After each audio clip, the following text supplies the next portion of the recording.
It is the week before Pesach, known otherwise as maybe the most busy and chaotic week of the year.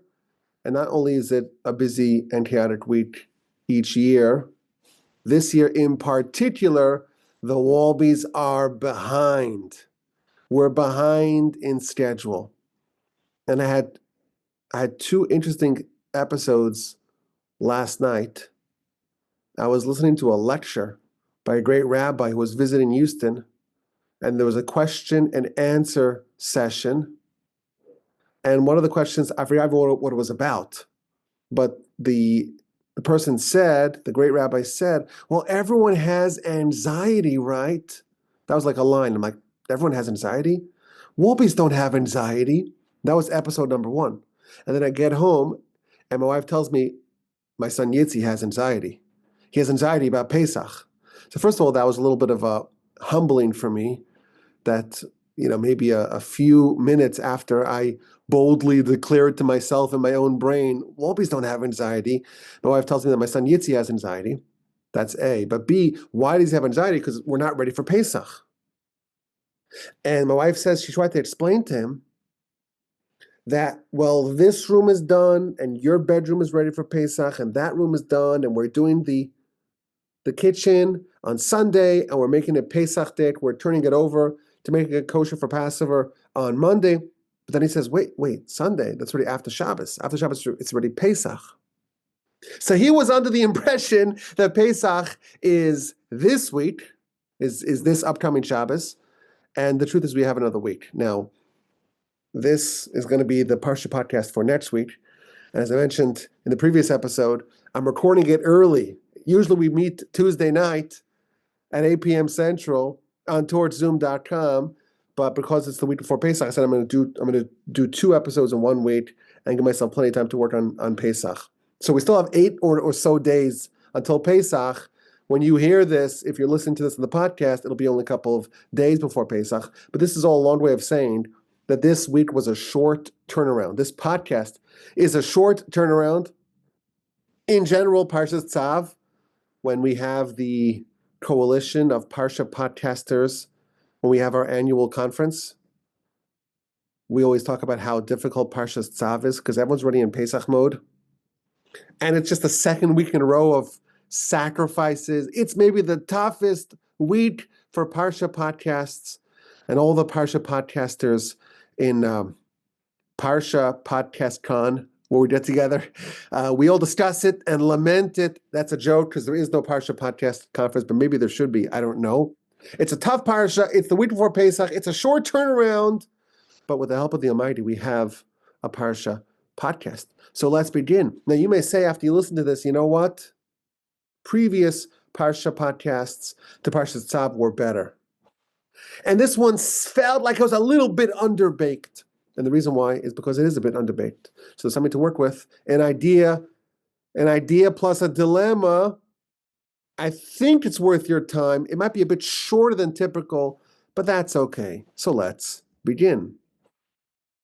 Parshas Tzav continues the theme of Parshas Vayikra, namely sacrifices. And it starts off with the process of the Ola, specifically the evening Karban Tamid Ola. Every single day, the first sacrifice brought in the morning was the Tamid, which means daily, the daily Ola sacrifice of the morning. And the end cap of a day of sacrifices, the final sacrifice, is the afternoon Ola, the Tamid afternoon, which means the ongoing, continuous, repeating every day Ola, the communal offer brought at the end of the day. And our parsha begins where God tells Moshe to instruct Aaron and his sons, command them, tzav es Aaron, command them. This is the protocol and the process of the Ola, meaning the evening Ola, the last sacrifice of the day. You burn it on top of the altar, and it burns there the whole night until the morning, and the fire of the Mizbeach, of the altar, shall burn on it, or should consistently be burning on top of it. This is the first of 3 times in the first 6 verses that it mentions the fire on top of the altar. Rashi tells us that there are actually 3 ongoing fires. Well, what happens in the morning? So we have the sacrifice, it's processed, it's placed upon the altar, upon the fire on top of the altar, and it burns the whole night. In the morning, what do you have left? You have just some ashes. And in the morning, before the next slate or the next day's slate of sacrifices commence, you have to remove a little bit of the ashes that remained from yesterday's sacrifices. And this is a mitzvah that we're told to remove a little bit of the deshen, of the ashes from the previous day's sacrifices. There is a fire always, even throughout the night, as we shall see. There's always a fire, and the fire is burning what was that day's sacrifices. In the morning, you have some ashes. The Kohen comes and gathers some of the ashes from the top of the altar, and he brings it down the altar and places it near the altar, near the base of the altar. That's the daily activity that kickstarts the day. So the first sacrifice is the Tamid sacrifice of the morning. The last sacrifice is the Tamid sacrifice of the afternoon. But the first activity is the Truma Sadesh, the removal of a bunch of ashes from the previous day's sacrifices. The next verse tells us that on occasion, when the pile of ashes on top of the altar would get quite large, then you wouldn't take a little bit and remove it from the top of the altar to the base of the altar. You would take it all and clear it out and move it outside the camp to a pure place. Meaning, when we deal with the ashes, when the Kohen deals with the ashes on top of the altar, there's the daily removal of a little bit of the ashes, and then there's the occasional removal of all of the ashes, meaning once the pile of ashes gets so big, it is removed outside the camp to a pure place. And then the verse goes back to telling us what is on this altar. There's a fire on the altar, on the Mizbeach, and it's prohibited to extinguish this fire. And every morning, the Kohen places logs of wood on top of the fire to perpetuate the fire. And on this fire, you bring the sacrifices, and you take the other parts of the animal, the innards of the animal, and the verse reinforces this idea: a continuous fire shall burn on top of the altar, it shall not be extinguished. There's actually two separate prohibitions regarding the fires on top of the altar: A, to maintain a fire; B, to not extinguish. One's a positive, one is a negative. Of course, there's a lot to discuss here. All sorts of different ceremonies that were done: the daily Ola sacrifice, the removal of the ashes just a little bit, the total removal of all the ashes, and the fire, the three different fires that are atop the altar, and the placement of the logs to maintain and perpetuate that fire. But let's start with an observation. There is a mitzvah, two mitzvahs in fact, to have a fire atop the altar. One is an obligation, a positive mitzvah, to maintain a steady fire atop the altar, even if there are no sacrifices to process. So typically, the fire atop the altar is to process the sacrifices. But there must be a fire on top of the altar, even if there are no sacrifices at the time to process. And mitzvah number two is the prohibition against extinguishing the fire from atop the altar. And the verse tells us three times there must be a fire on top of the altar. But there is a bit of an unusual word choice in the verse. Eish ala mizbeach, there should be a fire on top of the mizbeach. Tukad bo, it should be lit in it, or in him. If you think of an altar, on top of the altar there's a fire. But it's not like the altar itself is on fire. In fact, there's a film of copper protecting the wood of the altar from catching fire. So on top of the altar, there is wood, and on the wood there, the wood is on fire. The altar itself is not on fire. So many have observed that the word choice of the verse is a bit odd. Why does it say that there's a fire on or in, or more precisely, in the altar, or in him, which is more literal, bo in him? It should say, alav, there is on top of the altar, there's a fire. This is one of those observations that it wouldn't bother us that much. It's a word usage. We have to become much more sensitive to appreciate that. But there's a very famous idea that many of these sages have said. This verse is hinting that every Jew is supposed to be like an altar. And every Jew must have a fire. Every Jew must be alive in their religious life. There must be a fire in him, meaning in the Kohen who's there, who's working on top of the altar. He must be alive. He cannot be dead. He must be vigorously engaged in the spiritual activities that he is doing. And this idea, it's a nice, cute idea, and it fits nicely with many of the other ideas that we've seen in our studies of the tabernacle and the temple and the sacrifices now we're learning about that happen in the tabernacle and the temple. And it always is helpful for us to gain some connection, some relevance to the tabernacle. The whole subject is so foreign. We haven't had a temple in almost 2,000 years. That's a long time. And our sages tell us that for us, we cannot fulfill these mitzvos quite yet, but there's still relevance to us because it shows us images and pictures and frameworks for how we ourselves are supposed to achieve greatness.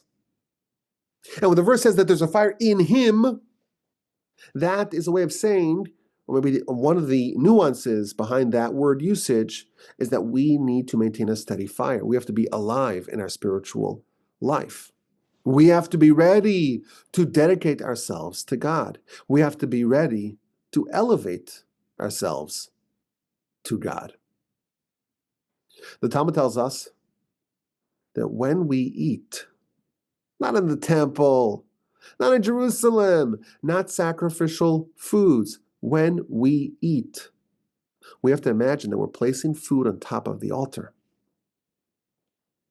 And that's why you're not supposed to even sit on a table, because a table is a regular table in Houston, Texas, that you're eating food on. It has some feeling of being like an altar. And that's why there is a mitzvah or a custom, a ubiquitous custom, that when you break bread, you dip your bread into the salt, because all sacrifices have salt. And when you're eating food, don't think that you're just a simple person like an animal munching on grass. You're a cow munching on grass. No, you're supposed to be elevated. You're like an altar, and there's a fiery flame within your heart. And what you're eating is not just eating, it's something spiritual and elevated. And if there's food atop the sacrifices, there's food atop your food as well. There's salt, if there's salt on top of your sacrifices, there is salt as well on top of your food. There is another custom when you're breaking bread to cover the knife. You have a knife. Some people, when they eat bread, they just take a bit of bread and just pull it off pieces and ravage the bread. But those are a little bit more, refined. Shabbos meal, you don't just do that. You take a knife and you slice it nicely, the bread, the challah bread. You're supposed to cover the knife while you make the blessing. You're supposed to cover the knife during the grace after meal, during the Birkat Hamazon. Why?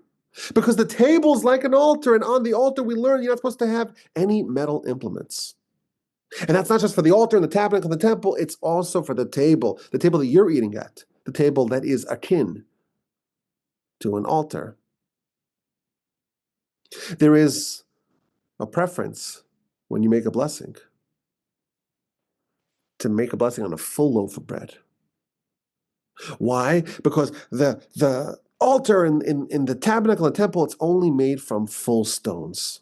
This sounds very strange to us. When we think we're eating lunch, there's nothing spiritual about it. We're just having a sandwich. We're just eating. But no, the Talmud's trying to elevate us and say, when you read about these things, it's not just distant ideas from a long-forgotten temple and tabernacle. These are instructions for us to live a more elevated life. So when we read about what's happening atop the altar and all these laws, and the fire, the three fires, and the multiple fires, and put the logs in the fire, and take the ashes off. And sometimes you take just every day, there's just one scoop of ashes, but then on occasion you remove all the ashes. All these laws, they're also supposed to, on some level, teach us about perspectives and frameworks for how we ought to behave and what we ought to emulate and how we can advance in our spiritual lives. The first indication, the first verse of the Torah that talks about the tabernacle, God tells Moshe, build for me a tabernacle, build a sanctuary, v'shachanti b'socham, and I will dwell within them. And all the commentators say, wait a minute, build me a sanctuary, I will dwell within it, not within them. Oh, no. This, I say this, tell us, within the hearts of every individual, within the heart of every Jew, you're supposed to build a tabernacle so that it could be a place where God can dwell. The tabernacle is full of insights on how we are supposed to position ourselves for greatness. And there's a fire atop the altar at all times. There must be a fire within us at all times. I want to focus on one particular characteristic of this fire, really these three different fires.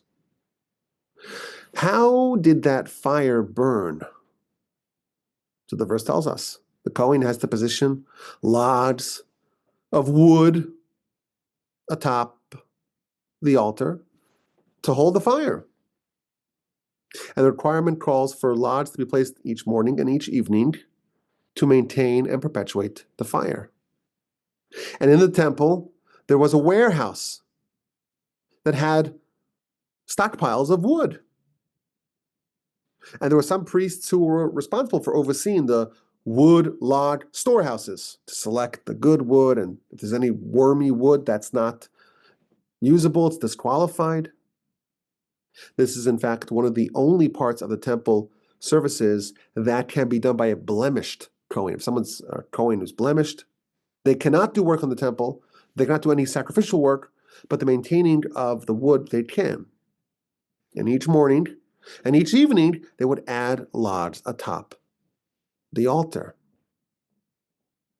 And that's how the fire was maintained and perpetuated and used to burn the sacrifices. But we discover that was not the only source of fire. There was a second fire. There was a heavenly fire.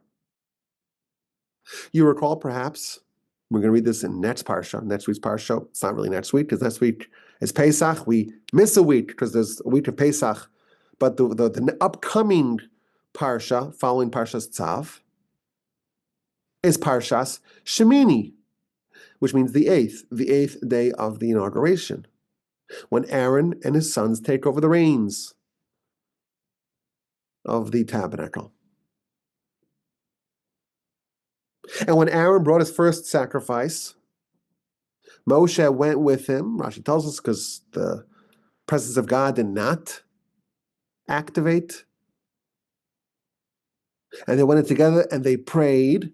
And the verse tells us, chapter 9, verse 24, a fire was emitted from before Hashem, from before God, and it consumed the sacrifice that Aaron had placed atop the altar. There was a fire, not a human-created fire, but a fire from heaven.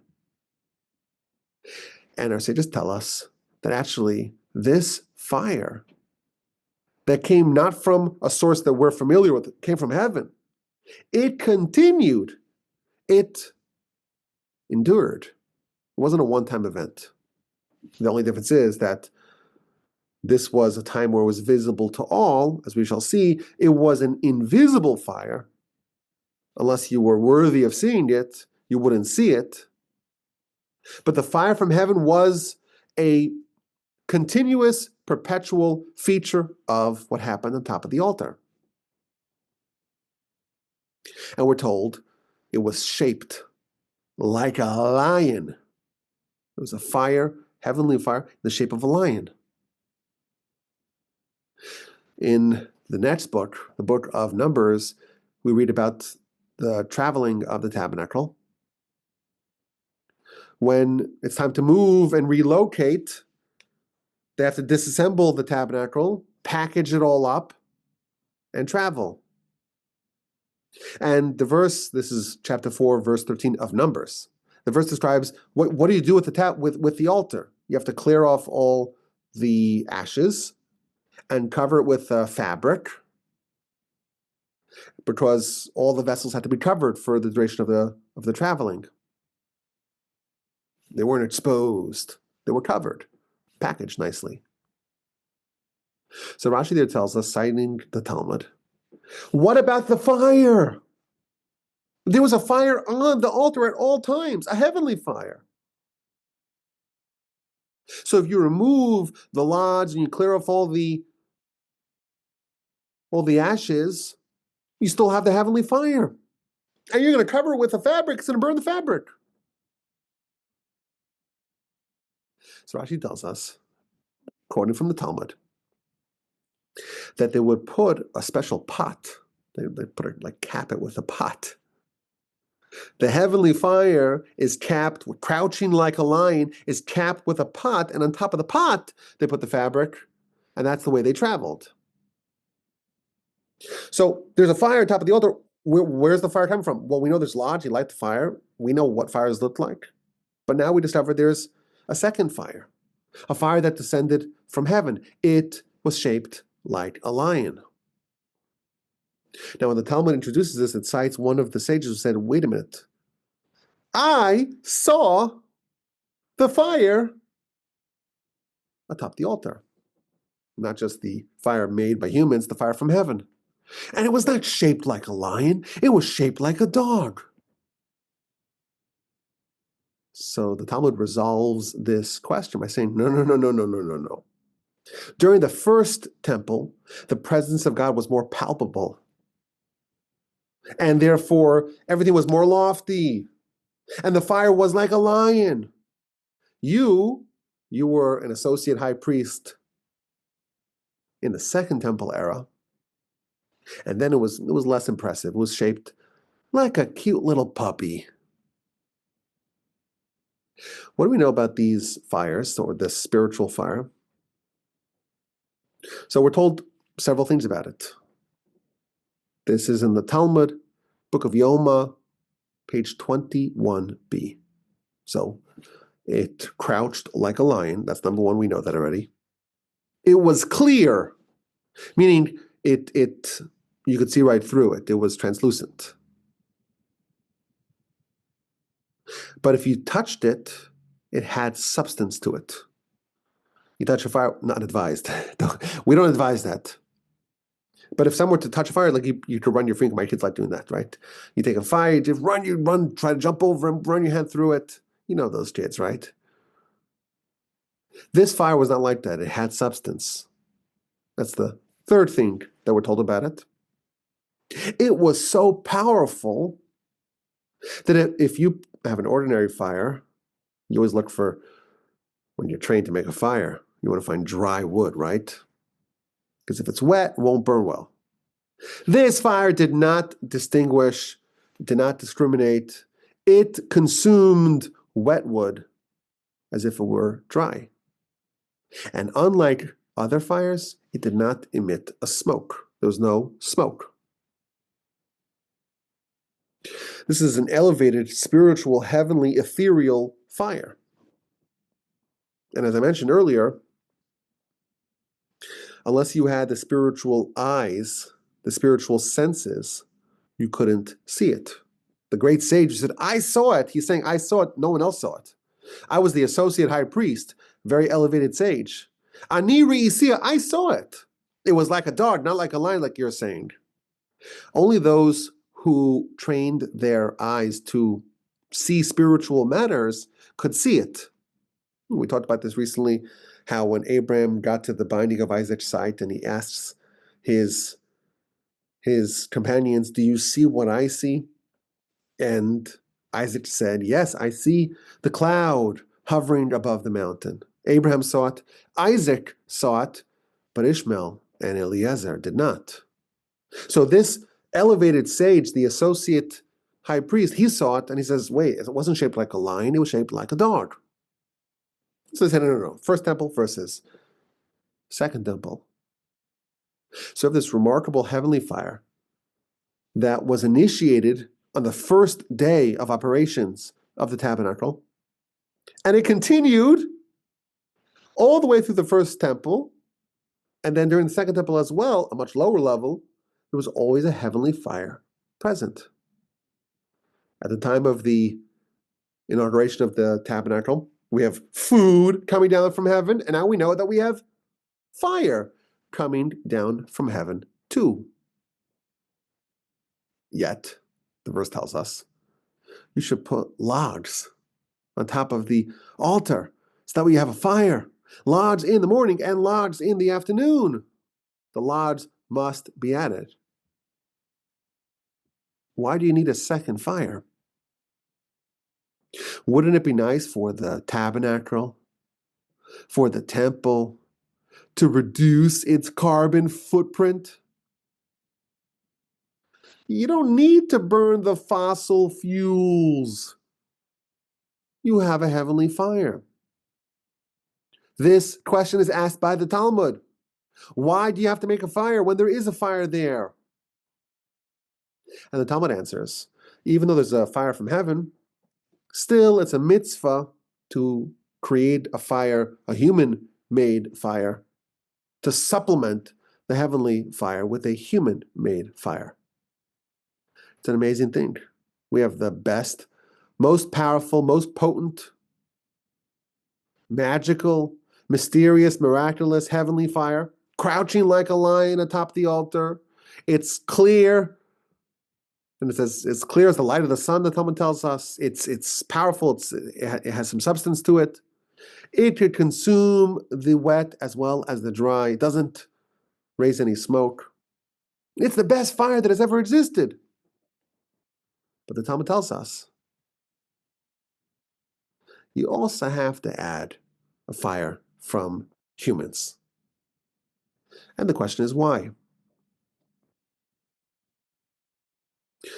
And perhaps there are many answers to this question, but there's one answer in particular that's a very powerful and counterintuitive answer. This comes from the Sefer HaChinuch in mitzvah number 132. He tells us that when God does a miracle, he conceals the miracle. And he presents a miracle in a way that it could be misinterpreted as just something natural, or at least close enough to be natural. What's the greatest miracle of them all? The greatest suspension of nature of them all? Well, that's the splitting of the sea. The nation's trapped, and suddenly the sea splits, and they're able to walk in dry land, and there's walls of water on either side of them. And then the Egyptians, they follow suit, and the walls of water crash down upon them and drown them. That's a miracle, right? Well, what does the verse say prior to that? Chapter 14, verse 21 of Exodus. The verse says that the entire night before the splitting of the sea, God brought a very strong easterly wind that was sloshing the water around in a tempest for the entire night. And then in the morning, the sea split. God made it like as if it was a tornado alley, as if it's a tsunami.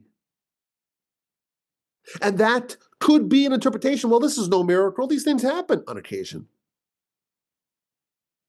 It's just a well-timed, well-placed, fortuitous tsunami. That's what you could have said. And you know what?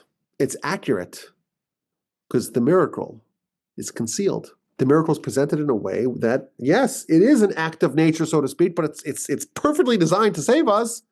And that's maybe the definition of a miracle. or at least that could be interpreted as a definition of the miracle. Similarly, God makes a miracle for the 40 years that the nation's in the wilderness. There's a fire crouching like a lion. For the 400 plus years of the first temple, there's a fire crouching like a lion at all times on top of the altar. For the 369 years of the temple at Shiloh and the 400 plus years of the temple, second temple era, there's a fire. And it's a miracle. But God says, you know what? Put on logs and make sure it's lit and make sure that it's possible for you to not even notice the miracle at all. You could be there and witness the temple for 500 years straight and never even know that there's a miracle. That's a very interesting idea, that when God does a miracle, he conceals it. Now, he doesn't bring this example, but there's another interesting example that the Ramban writes about. In Parshas Noah, of all places, during the flood, before the flood, Noah, build me an ark. Well, how big should the ark be? 100 cubits by 50 cubits by 30 cubits tall, and make lots of compartments. Why do we need such a big ark? Well, we have to save all the species from this terrible flood that's going to destroy everything that's not inside said ark. Well, how big is this ark compared to the last zoo that you went to? I bet you the last zoo was bigger. Now, I have a problem with zoos, because the problem that I have with zoos is that they make the humans do all the walking. They should make the animals do all the walking. The person who invents this, where you could stay in one place and all the animals march in front of you, that's the winning idea. But zoos should be miles and miles of walking. They're bigger than the ark. So how come? But if you calculate it, you'll actually realize that you cannot have all the animals inside the ark. There's still not enough room. So it's still a miracle that all the animals fit. It's pretty big, the ark, but it's not big enough. That's the Ramban's question. So says that, well, it's a miracle, so just make a little canoe, and in the canoe comes one animal, and well, if it's a miracle, what difference does it make? Why does he have to spend 120 years building this enormous boat? A small little rowboat. That should be enough. If it's a miracle, what difference does it make?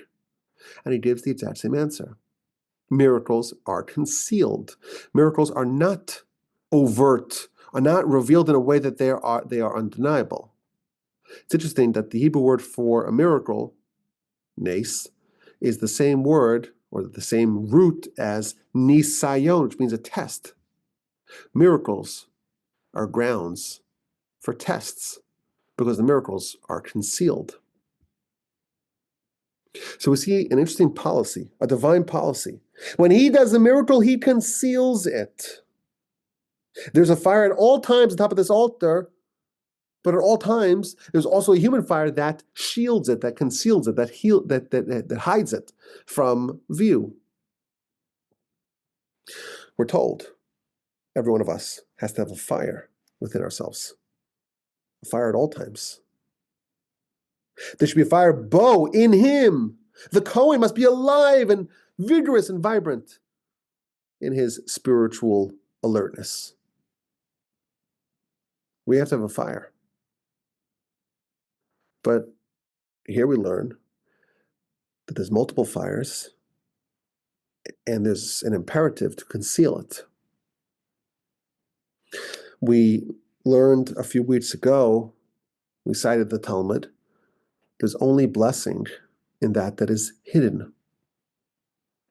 If this description of the altar and the tabernacle is a description of our pursuit of spiritual greatness, when we learn that for hundreds of years there was a miracle right in front of everyone's eyes, but hidden from view, that is to teach us that we must conceal our spiritual torch, our greatness. And this is one of the great patterns that we find by all the heroes of our history. They took a great effort to try to conceal their greatness. My grandfather, blessed memory, used to say that he wants to write a set of biographies. Not just one. He wants to write 20 biographies. 10 biographies of greats of the nations. Great people who did great things amongst the nations. And 10 biographies of sages of our people. Because he wants to contrast the greatness that we have versus the greatness in the world at large. The greatness of those who are uninfluenced, unaffected by Torah. And he spoke about 2 of the biographies he wanted to write. One was about a guy named Albert Schweitzer. Now that name doesn't quite ring as powerfully as it used to, but this guy was a professor, and he was in a very prestigious university. And he learned about people in third world countries that maybe don't have medicine, they don't have money, they can't heal themselves, they don't know about religion or God. So he said, I'm gonna go help him. And he gave up his position, and he went to learn medicine, and he became a physician and traveled, I think, to Africa. I don't know exactly the story. And he began to heal people, a real special person. I tried to teach him about God as well. We don't know exactly what version of faith he had, but he gave up a lot for the sake of helping others. Special person. But, of course, he gets back to Europe and writes a whole biography. Everyone's got to know the story. Everyone's got to know all the details of all my exploits and greatness. And you compare that to the Chazon Ish, who spent his whole life helping people and never said a word about it. Never said a word. Always concealed his greatness. A few weeks ago, we recorded a podcast about the Chafetz Chaim. And there was a story that I did not say on that podcast because I saved it for today. Someone came to the Chafetz Chaim and he had a very rare illness. Now, when I heard the story, one time I heard it was a rare illness. Second time I heard he was epileptic. I don't know the details of the story, but the contours are the same.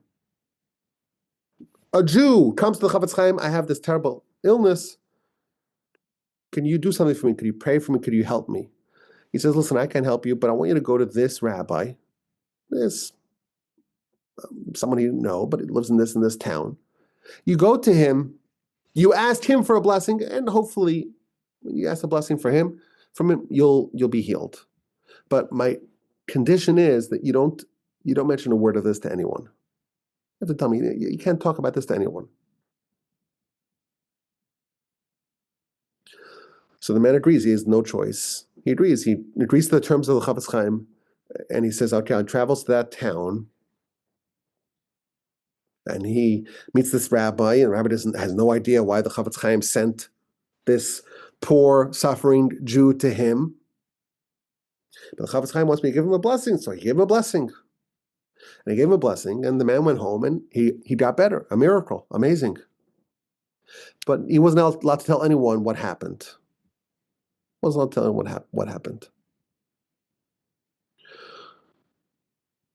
A few years later,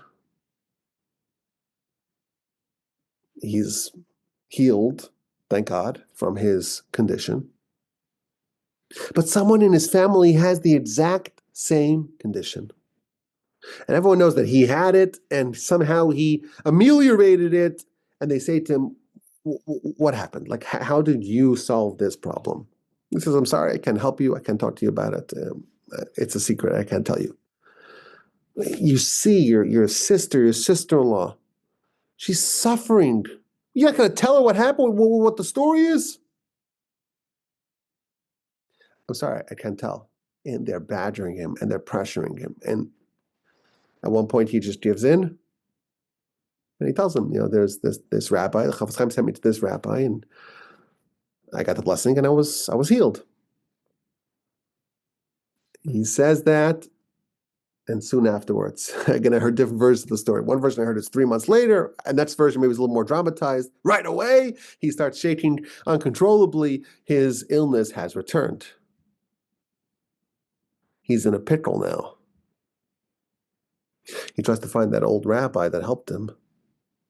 But in the time since he first had the condition until now, that rabbi has been deceased. But what to do? Well, the Chafetz Chaim is still alive. So he goes to the Chafetz Chaim. And he tells him, listen, I violated my pledge not to reveal what happened.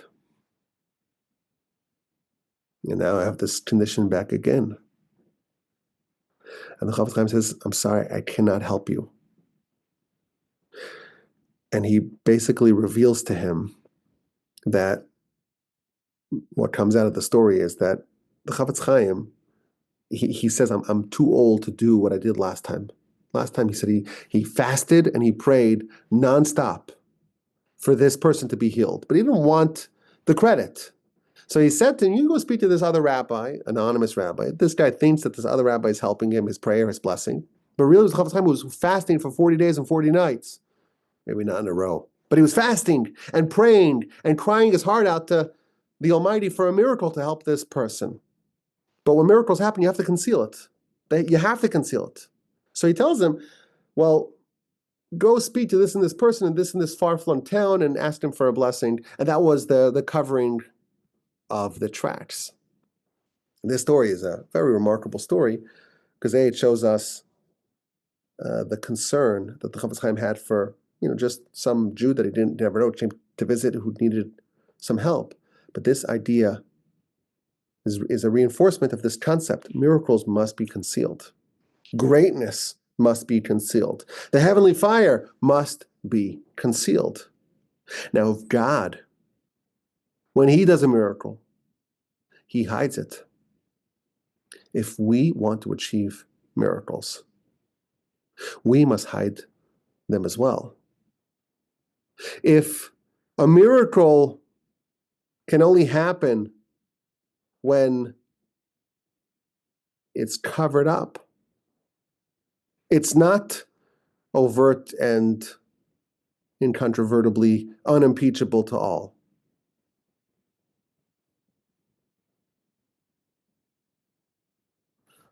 If it's hidden, and you want to have a little bit of that sort of greatness, you want to be a bearer of a miracle of your own, it must be hidden. Both revealed and concealed miracles are hidden. The miracle of the heavenly fire was masked, it was covered, it was concealed.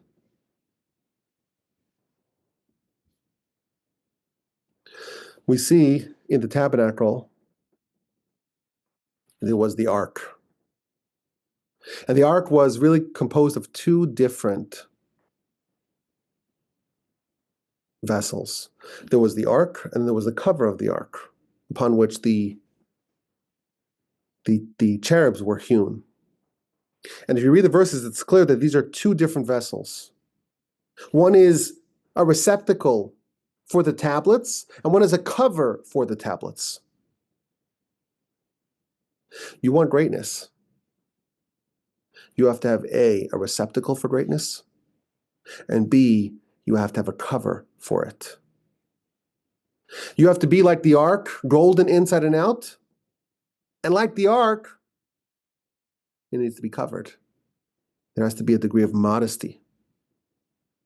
Only with modesty can there be greatness. Modesty is absolutely crucial for any pursuit of Torah, any pursuit of greatness, any pursuit of something transcendental. If you're going to have a heavenly fire operate within you, it must be hidden. Our spiritual accomplishments and pursuits are the most precious things that we have. And the more precious something is, the more we must conceal it. When we flaunt them, God forbid, they fizzle away and they are at risk for being lost. I know people, you may find this strange, that will never share pictures of their children. You walk into their house, they have lots of children, you won't see any pictures. They'll hide it in like their own bedroom. Why? Because you want to have something and earn something and preserve something and have the full power of something. The way to do it is to hide it.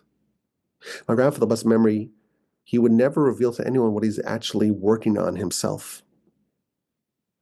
I was once privy to something I shouldn't have seen. My grandfather was almost 90 at the time. And it was the festival of Sukkot.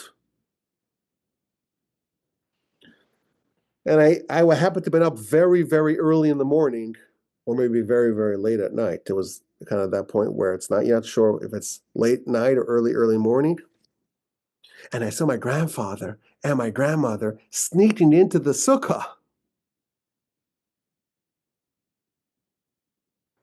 And my grandfather was pulling out the lulav and the esrog.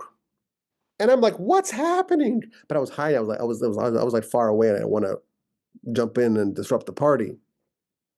But later on, I discovered there's some sort of Kabbalistic thing to come into the sukkah in the middle of the night or early in the morning and pull out the lulav and esrog. Like it's some sort of super Kabbalistic idea. And they were like kind of going in surreptitiously. No one's watching. They did it quiet, never told a soul about it. I happen to have seen it. Greatness, that fire that if we're lucky to have within ourselves. And the fire, the super fire, the fire that we have from heaven, our soul is like a fire. It's like a candle. It's like a lamp. And it's hidden within ourselves. And that raw power is what enables us to achieve stratospheric greatness. The more we expose of it to others, the more we publicize our accomplishments, the less of a connection that we'll have to this, and the less potent our greatness will be. It's a powerful lesson. We're supposed to be like the altar. And all of us, want others to think highly of us and love the idea of our righteousness being publicized. Wouldn't that be great if everyone knows just how awesome I am? We see something very fine here, very subtle. There was a fire from heaven for over 1,000 years, and it was hidden. It was hidden, essentially hidden. It was clear, and it was deliberately concealed. There must be a fire. You must always have another fire to make sure that no one, unless someone who's very sensitive enough to see it, but no, it's not going to be publicized to anyone. A very powerful and subtle idea. Let's get to this week's dilemma. When someone does something maybe regrettable, they do something wrong, they do something they shouldn't have done, but they paid the price for their behavior. They were punished. They repented from their misdeed. They got what they deserved. Someone maybe lived a life that was not ideal, let's say. They had forgotten about their Creator. But they changed, and they returned, and they resurrected their relationship with God. How are we supposed to feel? How are they supposed to feel about their past? There are two ways to rectify the past. Either they're punished or they repented, which is a form of punishment. It's a form of internal change where you wrestle with who you have been and who you want to be. And that's a very painful experience as well. Change is always painful. But how are we supposed to think about someone who has changed? How are we supposed to relate to their previous self? One of the great sages says something very interesting about the protocol of the removal of the ashes. The ashes. The ashes of the sacrifice that was burned on top of the altar. And the Ramban tells us when a sacrifice is burned on top of the altar, the bringer of the sacrifice is supposed to imagine in their mind that really what's happening to the sacrifice should be happening to them. If someone didn't clap for Stalin when he spoke, they'd be shot that day. I think I read once that he was once speaking and they were all clapping, and they clapped for 10 minutes, 12 minutes, nonstop. And everyone was scared to be the first one to stop. I think the first one who stopped was shot. Like you just do anything wrong against the dictator, well, that's grounds for immediate summary execution. And now Stalin is long gone. I heard a story about the death of Stalin. There was a great rabbi who was exiled to Siberia. And he was there, and there was very few Jews in Siberia where he was. Certainly Jews that were interested in hearing the Purim story, but it was Purim, and he wanted to tell over the story of Purim, but they didn't have Megillah, so he just told over the whole story. There was this terrible king and this terrible advisor, and they wanted to kill us all, and Hashem saved us. That's the very short version of the story. So one of the people that were there said to them, why are we worried about this king who lived 2,500 years ago in Persia? We have the Haman of our day. We have Stalin doing terrible things. He says to them, Stalin, what do you worry about Stalin? Stalin's here today and gone tomorrow. What are you worried about him? Anyhow, when that rabbi said that, the next day they discovered, Stalin actually was gone tomorrow. It was like the day before he died. The rabbi says, he's here today, gone tomorrow. He's gone. The Almighty God is the creator of all of us, sustainer of all of us, almighty, all-powerful, all-knowing, omnipotent, omniscient.